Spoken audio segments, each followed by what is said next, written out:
नमस्कार, आप सभी देख रहे हैं मॉर्निंग न्यूज़ इंडिया और मैं हूँ आप सभी के साथ मनोज। करीब 16 साल पहले यहाँ पे बड़ी चौपड़ से छोटी चौपड़ और सांगानरी गेट से और चांदपोल से लेकर यहाँ पे बम ब्लास्ट हुआ था। बम ब्लास्ट में काफ़ी लोगों ने अपनी जान गंवा दी थी। आज भी घायल होने वाले जो हैं उनके दिल में इस बात की घाव है और काफ़ी लोग ये ऐसे भी हैं कि जिन्होंने उस मंज़र को अपनी आंखों से देखा है। अभी हम उनसे बात करते हैं, उनसे जानते हैं कि क्या कुछ उस टाइम का मंज़र रहा है। सर, आपका नाम? मदन लाल सैनी।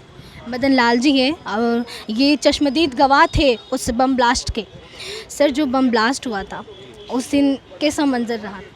उस दिन हम सब 8-10 लोग यहाँ मंदिर पे बैठे हुए थे। अचानक बड़ी चौपड़ से फ़ोन आया कि भाई यहाँ बम विस्फोट हो गया। तो हम देखने आगे चले गए। हम यहाँ से आगे गए, इतनी देर में यहाँ बम विस्फोट हो गया। काफ़ी ऊंची आग की लपटें, धुएं का गुब्बार सा उठा और दोबारा हमने देखा तो यहाँ काफ़ी लोग गिरे पड़े हुए थे। कितने लोगों की जान उस हादसे में चली गई? यहाँ पे छोटी चौपड़ पे तो 5 से 7 लोग मारे गए थे। अच्छा, वैसे वो यहीं पर ही हुआ था ना वो बम ब्लास्ट? बिल्कुल यहीं हुआ था, पास में। अच्छा। अभी कहते हैं कि ना हाई कोर्ट ने उन जो 4 गुनहगारों को पकड़ा था, उन 4 गुनहगारों की उन्होंने मौत की सज़ा रुकवा दी है। तो आपका क्या, सरकार से आप क्या कहना चाहेंगे ये कानून व्यवस्था को लेकर? सरकार से हम तो यही चाहते हैं भाई उनको दोषियों को, जो भी दोषी हैं बम विस्फोट से, उनको सज़ा मिले और हमें न्याय मिले। 16 साल इस हादसे को हो गए हैं। 16 साल के बाद भी आज भी लोगों के अंदर वो घाव है। तो क्या आप आज भी उन बातों को याद करके वो मन भर आता है, वही सब कुछ याद आ जाता है? तो क्या आपको कैसा लगता है? मई का महीना आते ही हमें सब कुछ दोबारा से ऐसा लगता है जैसे दोबारा से पुनरावृत्ति ना हो जाए। तो एक मन में अजीब सा डर रहता है हमारे मन में कि हम इधर उधर देखते रहते हैं, कुछ अनहोनी ना हो जाए। उस समय आपने काफ़ी जो भी घायल थे सब लोगों को अस्पताल पहुंचाया था। तो अस्पताल पहुंचाया था, उस टाइम पे क्या कुछ आपको व्यवस्था मिली उस टाइम? अस्पताल में तो कुछ व्यवस्था नहीं थी। पहले जब हम ये लोग पहुँचे थे जब तो कुछ व्यवस्था थी नहीं। बाकी जैसे जैसे मालूम चला, जयपुर की जनता वहाँ पहुँचते ब्लड के लिए काफ़ी वो एक्टिव नज़र आई और काफ़ी जयपुर की जनता को सलाम है मेरा इस मामले में कि उन्होंने काफ़ी ब्लड डोनेट दिया। फिर भी आज भी 16 साल हो गए हैं, आज भी बहुत भागा दौड़ी करनी पड़ती है। ऐसे में इतना 16 साल होने के बाद भी इंसाफ नहीं मिल पा रहा है। तो क्या कानून व्यवस्था क्या कर रही है? कानून व्यवस्था अपनी राजस्थान की लचर है। दोषियों को सजा सरकार दे रही नहीं है, दोषियों की पैरवी कर रही है सरकार और हम जैसे जो गवाह हैं वो परेशान हो रहे हैं।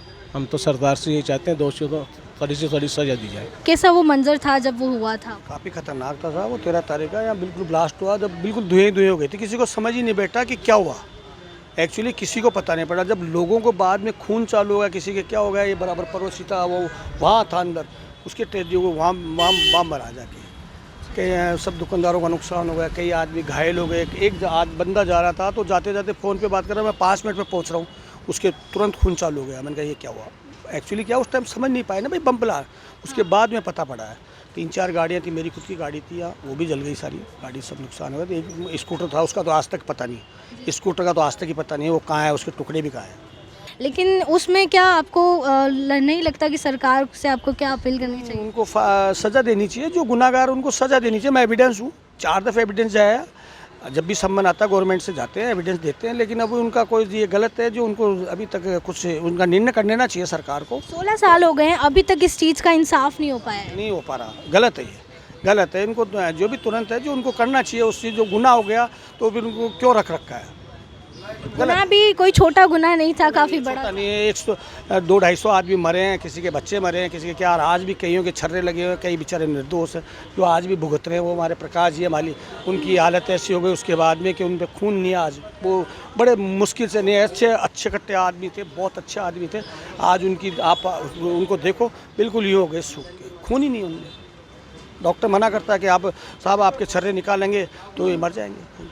उसके बाद में ये ब्लड कैंप भी रख रखा है 13 तारीख को हम। उसके बाद में ये ब्लड कैंप है 13 मई के बाद में। अब ये 16वां है, ये बैठे बंदे ये लगाते हैं, पहले यहाँ लगाते थे, अब आजकल अब रामचंद्र जी के मंदिर पे लगेगा 13 तारीख। तो बहुत नुकसान उस हादसे में सब लोगों को झेलना पड़ा है और जो लोग घायल हुए हैं और वो बच गए हैं इसमें, लेकिन आज भी उन्हें उस चीज़ को भुगतना पड़ रहा है। भुगतना पड़ रहा है, काफ़ी को भुगतना पड़ रहा है। कईयों के आज भी छर रहे हैं, कईयों के आज भी टेंशन है, तो भुगतना पड़ रहा है। लेकिन वो भुगतना भी उसको उनको जो जो सज़ा नहीं दे रहे हैं ना, ये गलत है, थोड़ा सा ये गलत है। उनको सज़ा देना चाहिए, जब प्रूफ हो गया तो उनको सज़ा दे देनी चाहिए, बात खत्म। अच्छा, गवाही देने के लिए आप भी जाते हो? आ जाते हैं, जब भी सम्मन आता है 4-5 दफ़े तो जा चुके हैं, 4-5 दफ़े। तो उसके बाद अभी 1.5-2 साल से तो कुछ आ रहा नहीं है सम्मन, वरना सम्मन आता है हम जाते हैं।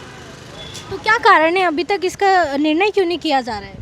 अब ये तो मैडम सरकार का है क्या नहीं है, इनको सरकार पे है क्या, उन पे किसी भी क्यों लग रहे हैं, क्यों उनको रोक रखा है? भाई जो भी फैसला सरकार को देना चाहिए, उनको क्यों पटक रखा है? गलत है ये, थोड़ा देना चाहिए। जो भी उनको सजा है उनको मिलनी चाहिए। जैसे लोगों के निर्दोष को हत्या करी तो उनको मिलना चाहिए, हमारे आत्मा के हिसाब से मिलनी चाहिए। गलत को तो गलत मिलनी चाहिए। मेरे तो आज भी है जो शीशा टूटा हुआ है गोली की तरह, मैंने सारे शीशे बदला दिए, एक शीशा एविडेंस के लिए छोड़ रखा भाई, याददाश्त के लिए। मेरी तो पूरी दुकान के पूरे शीशे से सबके टूट गए थे, मेरे नहीं, सभी दुकानों की। ये जो बराबर दुकान है ना, इसमें बहुत भारी शीशा लगा हुआ था, कम से कम 5-7 लाख रुपए का। ये बंद दुकान के अंदर शीशे टूट गए थे, इतना तगड़ा धमाका था यहाँ की गाड़ी, इतना तगड़ा धमाका था। बंद दुकान के अंदर शीशे टूटे नहीं। कई दफ़े तो आ जाता, कोई गाड़ी वाड़ी लगा जाता है, जैसे गाड़ी लगी हुई हो और उस पर सामान होता है तो तुरंत ही आता है। कई दफ़े बैठे होते हैं तो ये सोचते हैं कि यार इसमें कोई चीज़ गलत नहीं है, अपनी चार ट्रेजेडी नहीं हो जाए। कई को तो टोकते हैं, भाई ये क्या है भैया, इसको हटाओ, ये इसमें क्या है सामान। पुलिस भी सतर्क भी है अब तो, पुलिस भी कई दफ़े चेकिंग करती है, कई चीज़ें पैसा बात होती है आती है तो डॉग। उस हादसे के बाद पुलिस ने क्या कुछ यहाँ पे सुविधा कर दी थी? क्या उसके कड़े इंतजामात हो गए थे? नहीं, थोड़े हो गए। कई दफ़े कोई ऐसा माहौल होता है तो चेकिंग वगैरह होती है, पुलिस आती है, वगैरह डॉग वगैरह आते हैं, चेकिंग करते हैं। हमको भी कहते हैं सामान लगाओ तो पहले उसको हटाओ, इसमें क्या लगा हुआ देखते हैं, ऐसी बात है थोड़ा। उसके बाद में थोड़ा पुलिस का है। तो जैसा कि हमने सभी से बात की जो यहाँ के जो उस हादसे के गवाह रहे हैं, और उन्होंने बताया कि काफ़ी डरावना मंजर वो रहा है। उस डरावने मंजर में जैसा कि आप सभी यहाँ पे देख पाएंगे कि बिल्कुल यहाँ इसी जगह पर यहाँ पे वो बम ब्लास्ट हुआ था, और उस बम ब्लास्ट में काफ़ी लोगों ने अपनी जान गंवा दी थी। और उसके बाद बहुत से लोग जो घायल हो चुके थे वो लोग आज भी उस हादसे को भूल नहीं पाए हैं।